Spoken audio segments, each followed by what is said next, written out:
Bonsoir, il est 22 h sur Télé Djibouti. Bienvenue à vous dans cette nouvelle édition. Au sommaire de l'actualité.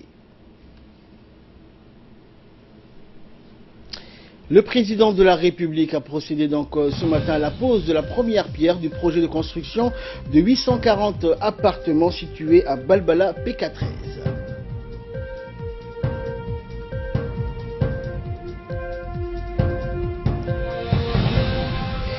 Et en Syrie, des raids aériens du régime donc ont frappé Damas. La Cisjordanie est sous tension.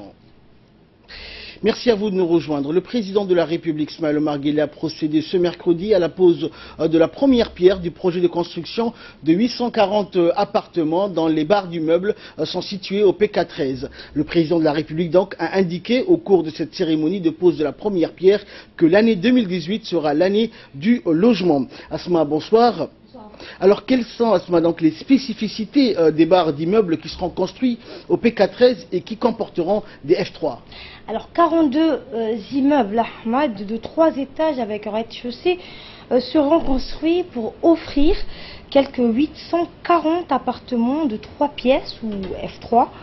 Le site sur lequel se dresseront ces immeubles sera équipé d'infrastructures de base telles qu'un réseau de voirie interne, des voies bitumées, un parking aménagé au pied des bâtiments, l'adduction en eau potable, l'électrification du site et l'éclairage public. S'ajouteront à cela d'autres infrastructures socio-économiques, dont des écoles de proximité, un centre de soins, un poste de sécurité, une annexe de la protection civile, d'une gare routière, d'un centre de développement communautaire, d'un centre de sport et d'un espace de jeu récréatif. Eh bien, une crèche pour les tout petits et une école maternelle compléteront l'ensemble de ces infrastructures. Ces 840 appartements seront construits par le Fonds saoudien de développement. Eh bien, le directeur général des opérations du fonds, M. Fawzi Ben Olayan Al Saoud, a préparé à cette cérémonie de pose de la première pierre. Outre la présence du chef de l'État, Ismaël Omar Guelleh, et de la première dame, Mme Khadra Mohamed Haïd, ont également pris part à cette cérémonie. Le Premier ministre Abdelkader Kamel Mohamed, le président de l'Assemblée nationale, Mohamed Ali Hamad, les membres du gouvernement, ainsi que les autorités civiles et militaires conviés pour l'occasion. La réalisation de ce projet d'envergure a été confiée, on le rappelle, au Fonds de l'Habitat, un établissement public placé sous la tutelle du ministère délégué auprès du ministère de l'Habitat, de l'Urbanisme et de l'Environnement, chargé du logement. Eh bien, ce projet, Ahmed, témoigne clairement de la volonté du gouvernement d'accroître l'offre de logements décents et abordables à nos concitoyens. Il s'inscrit dans la droite ligne des directives données par le chef de l'État afin de répondre aux demandes des Djiboutiens à obtenir des logements en dur. Merci Asma. Et le directeur général des opérations du Fonds saoudien de développement, Fawzi Ben Olayan Al Saoud, n'a pas manqué donc d'indiquer que le financement de ce projet s'inscrit dans le cadre des étroites relations d'amitié et de coopération liant le Royaume d'Arabie Saoudite à la République de Djibouti.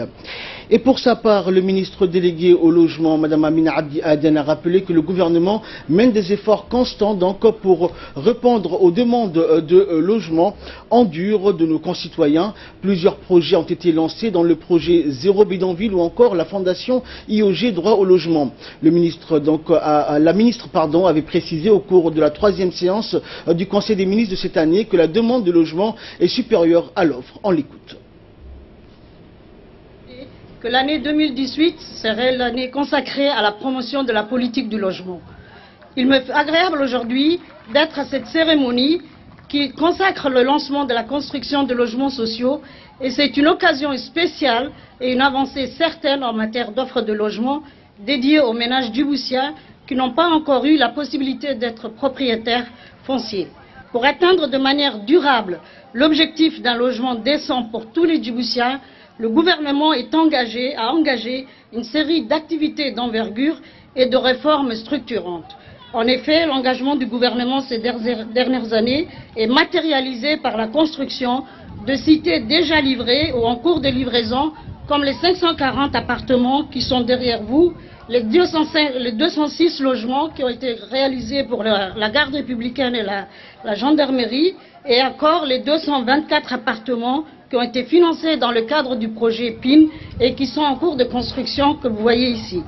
Excellences, Monsieur le Président de la République, toutes les actions que j'ai citées participent des efforts du gouvernement de garantir à tous des conditions d'habitat décentes et à circonscrire le phénomène d'urbanisation informelle et spéculative. Si je vous présente le projet, donc la pose de la première pierre sera réalisé tout à l'heure par son Excellence Monsieur le Président de la République, il est composé de 840 appartements répartis sur 42 immeubles de 4 niveaux chacun. Chaque appartement comporte 2 chambres, un salon, une cuisine et une salle d'eau. Cette nouvelle cité dispose, comme décrit dans les brochures qui vous ont été distribuées, de tous les équipements nécessaires à son fonctionnement, en l'occurrence des routes aménagées, des parkings, des espaces de jeu, des espaces de sport. Je souhaite remercier vivement le Fonds saoudien de développement, représenté ici par son Excellence Fawzi Ben Olayan Al Saoud, directeur des opérations, qui a financé cette opération à hauteur de 30 millions de dollars, que ce n'est pas le premier projet immobilier que le Royaume frère d'Arabie Saoudite, à travers le Fonds de développement, a financé. Ce ne sera pas non plus le dernier, car nous sommes déjà à la veille de la préparation d'un accord pour un autre projet de la même envergure. Et selon le ministre de l'Habitat, Moussa Mohamed Ahmed, il s'agit donc d'un lot nouveau de maisons entrant donc dans la catégorie de logements sociaux. Cela s'inscrit donc dans le droit fil de la politique du président de la République visant à réduire le manque de logements dans un délai très court. Le gouvernement compte asseoir cette politique de construction de 5000 logements par an, ce qui équilibrera l'offre et la demande. Le droit au logement est inscrit dans la Charte universelle des droits de l'homme dans le volet socio-économique, a dinké en substance le ministre de l'Habitat. Et prenons la parole, donc le chef de l'État Ismaël Omar Guelleh s'est adressé à ses convives donc en ces termes, je cite: c'est un grand honneur pour moi de vous souhaiter la bienvenue à vous tous et surtout à son Excellence l'ingénieur Youssouf Al-Bassam et aux membres de la délégation du Fonds saoudien pour le développement. Cet important projet dont nous posons aujourd'hui la première pierre est le résultat de la collaboration excellente que nous entretenons avec nos frères du Fonds saoudien pour le développement, le gouvernement du Royaume d'Arabie Saoudite et le peuple saoudien. Le projet donc est très important pour moi car il sera bénéfique à tous mes concitoyens. Je l'ai déjà dit et le dirai toujours, le logement est essentiel pour chacun d'entre nous et c'est une des priorités de la feuille de route de mon gouvernement. Ce projet de grande envergure se poursuivra et se réalisera dans un avenir très proche. Et comme je l'ai déjà dit, 2018 sera l'année du logement. Ce projet dont nous posons la première pierre aujourd'hui est constitué de 840 logements composés chacun de 2 chambres et d'une salle de séjour. Cette nouvelle cité, comme présentée sur les brochures qui vous ont été distribuées, est équipée donc pour y vivre ainsi que d'une route bitumée, d'un parking et d'un espace omnisport. Enfin, je tiens à remercier vivement le Fonds saoudien pour le développement qui a financé ce projet à notre demande. Ce n'est pas le premier projet que le Royaume frère d'Arabie Saoudite réalise à Djibouti et il ne sera pas le dernier car nous sommes en train de mettre en place un nouvel accord concernant des projets similaires. Nous demandons aux Tout-Puissants de nous soutenir dans le renforcement des liens d'amitié et de coopération entre le Royaume d'Arabie Saoudite et la République de Djibouti dans l'intérêt des deux peuples. Enfin, au nom du peuple djiboutien, je tiens à remercier vivement le Royaume d'Arabie Saoudite pour son soutien indéfectible, le Fonds saoudien pour le développement ainsi que l'ingénieur Youssouf Al-Bassam et la délégation qui l'accompagne. Fin de citation. Et poursuivant, le chef de l'État s'est exprimé cette fois en langue somali. Donc, nous sommes réunis, donc, a-t-il dit, aujourd'hui ici pour la cérémonie de la pose de la première pierre en vue de construire 840 logements ici au PK13 afin que Balbala devienne une véritable cité et partant de là donner un nouveau visage à la ville de Djibouti. Nous nous évertuons à construire de plus en plus afin de répondre aux besoins les plus urgents de nos concitoyens, de leur assurer une vie décente, de leur procurer des habitations de proximité confortable et à louer abordable ou moyen permettre donc aux citoyens djiboutiens les plus nécessiteux de payer leur loyer mensuel sans grande difficulté et sans rencontrer des problèmes de remboursement. Pour cela, a poursuivi le numéro 1 djiboutien, il est prévu que les bénéficiaires de ce projet de construction de 840 logements ne dépensent pas plus d'un quart de leurs revenus. Il faut savoir que le nombre de constructions de plus en plus croissant dans un pays est un signe de croissance économique. Lors de ma rencontre donc avec les jeunes, j'ai dialogué avec eux pour leur demander pourquoi, en tant que chômeurs, ils ne cherchaient pas un emploi dans le métier du bâtiment. Mais le métier du bâtiment, donc, a expliqué le président de la République, est un chantier qui ne tarit jamais et qui nourrit son homme durant toute son existence. Il est bon de savoir que toute urbanisation nécessite un fonds alloué spécial. On ne peut construire n'importe où et n'importe comment. Toute entreprise nécessitant une réflexion et une planification adéquate. Enfin, nous implorons Dieu Tout-Puissant pour plus de bienfaits. Nous remercions également le Royaume d'Arabie Saoudite et son gouvernement. Nous serons toujours à leur côté, comme ils ont été toujours à nos côtés, au bon temps comme au mauvais temps. Que vive notre nation et que soit pérenne la coopération djibouto-saoudienne. Fin de citation. Et le président de la République, Ismaël Omar Guelleh, a procédé par la suite à la pose de la première pierre, donnant ainsi le coup d'envoi de la construction au PK13 de Balbala d'un lot de 840 logements. Au cours d'une intervention faite à la tribune en langue arabe, le chef de l'État a explicité son idée comme quoi la construction de ce nouvel lot de logements est un heureux événement qui s'ajoute à la série d'inaugurations et de logements sociaux offerts à la population précédemment. En matière de logement, notre pays se doit de mener un double combat, a rappelé le président Guelleh. Selon le président, il s'agit à la fois d'offrir un logement décent à un coût abordable et de mettre fin au maintien ou à l'apparition de bidonvilles qui se construisent de manière illégale en périphérie de la capitale, mais dont les besoins s'expliquent. L'État doit donc s'engager dans cette double tâche et trouver les financements nécessaires pour aider les Djiboutiens à bâtir en dur ou acquérir des logements sociaux décents proposés par les organismes d'État. Dans l'actualité nationale également, le Premier ministre Abdelkader Kamel Mohamed a reçu ce mercredi à la fin de matinée une forte délégation saoudienne conduite par le ministre des Transports saoudien, Dr Nabil Ben Mohamed Al-Amoudi. En prit part à cette entrevue du côté djiboutien le ministre de l'Équipement et des Transports, le secrétaire général de la Primature, l'ambassadeur de Djibouti à Riyad, le président des autorités des ports et des zones franches, ainsi que le directeur des affaires maritimes au ministère de l'Équipement et des Transports. Le Premier ministre a souhaité la bienvenue à la délégation saoudienne sur le sol djiboutien et a souligné que la relation bilatérale entre les deux pays est historique et fructueuse. Il a mis en exergue les différents projets réalisés et financés par le Royaume d'Arabie Saoudite depuis longtemps qui sont, a-t-il dit, vitaux pour le développement économique du pays et a exprimé son remerciement pour ce soutien important. En outre, le Premier ministre a indiqué que le secteur du transport, conformément à la vision Djibouti 2035 du pays, prévoit à faire du pays un hub logistique régional reliant les pays voisins et ce, en améliorant le niveau des prestations de services en matière de transport terrestre, maritime et aérien, avec l'ouverture du nouveau chemin de fer et le nouveau port à travers le pays. Pour sa part, l'hôte saoudien a chaleureusement remercié le Premier ministre pour son accueil et a souligné que la relation entre les deux pays est productive. Il a assuré que les autorités djiboutiennes du soutien de son pays et a indiqué qu'il accompagnera le processus de développement du secteur du transport. Il a donné quelques pistes de stratégie commerciale comme la liaison d'Air Djibouti vers Jeddah et aussi la liaison maritime. Bref, la rencontre a permis d'échanger les vues et de discuter des moyens susceptibles de renforcer les relations de coopération entre les deux pays frères et amis dans le secteur du transport. Le groupe du travail sur l'audit financier et les systèmes d'information du CRIFIAF est en réunion à Djibouti du 7 au 9 février pour le programme sur l'audit des objectifs de développement durable, les ODD. Les représentants des pays membres du Centre régional de formation des institutions supérieures de contrôle des finances publiques d'Afrique francophone subsaharienne réfléchissent à Djibouti sur la méthodologie de l'audit et des objectifs de développement durable. Selon la Cour des comptes, ces travaux prévus sur 3 jours s'inscrivent dans un contexte particulier marqué par un double souci de professionnalisation des institutions supérieures de contrôle des finances publiques. On souligne souvent le lien crucial entre le développement et la bonne gouvernance.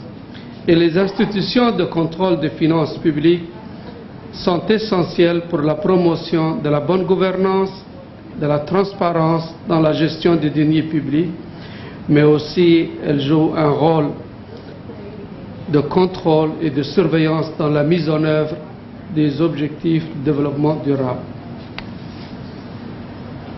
La Cour des comptes de Djibouti est l'institution supérieure de contrôle des finances publiques. À ce titre, elle constitue l'outil par excellence de la bonne gouvernance et de la transparence dans la gestion des deniers publics. Autre nouvelle du pays, la ministre de la Femme et de la Famille, Moumine Ahmed Hassan, a présidé donc lundi dernier au siège du conseil régional de la ville d'Obok une cérémonie de distribution des kits d'autonomisation à 2 associations bénéficiaires du projet Autonomisation des femmes et renforcement des communautés. En prit part à cette cérémonie de donation le préfet de la région d'Obok, le président du conseil régional et les différentes associations féminines de la région. À son arrivée, la ministre de la Femme et de la Famille a eu droit à un accueil chaleureux de la part d'une foule en liesse qui l'attendait à l'entrée du conseil régional. Puis, à l'intérieur des locaux du conseil régional, la ministre a eu une réunion avec les bénéficiaires du projet qui l'ont remercié pour l'appui aux associations bénéficiaires de ce projet tendant à garantir l'autonomisation des femmes. Par ailleurs, le préfet et le président du conseil régional ont eux aussi exprimé leurs remerciements à l'endroit de la ministre, tout en exhortant les associations à travailler d'arrache-pied pour parvenir à l'autonomisation recherchée.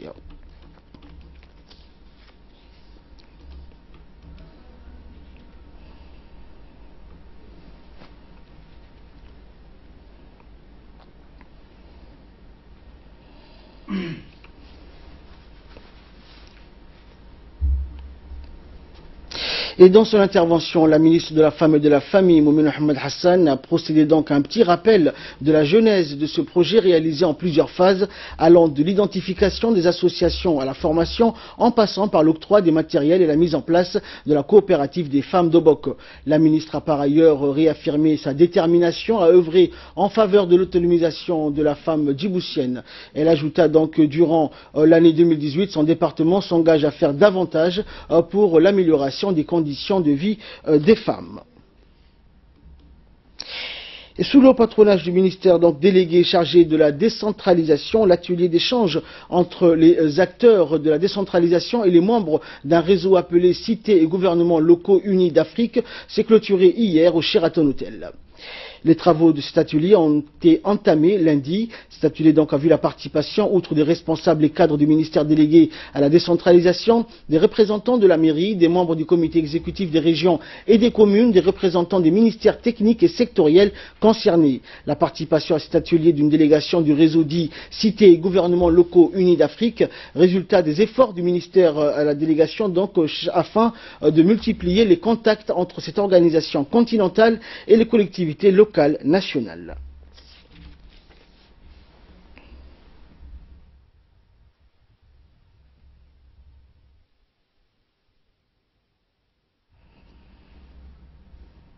Et la direction de l'investigation et du patrimoine a effectué aujourd'hui une tournée dans les différents locaux du service des douanes et de sa direction et à la trésorerie nationale afin de distribuer un formulaire de la déclaration du patrimoine aux différents responsables détenteurs des deniers publics.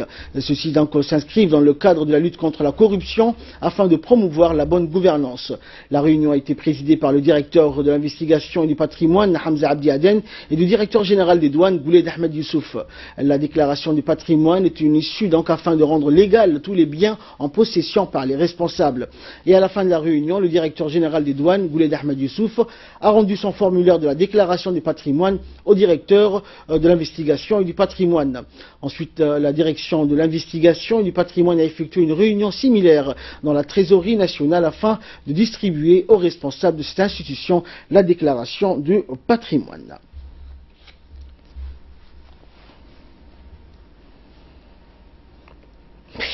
Et de là, nous passons aux nouvelles du monde avec Ali Abdoulaye. Bonsoir Ali. Bonsoir Ahmed. Alors Ali, la Cisjordanie sous tension après la mort de plusieurs Palestiniens et Israéliens.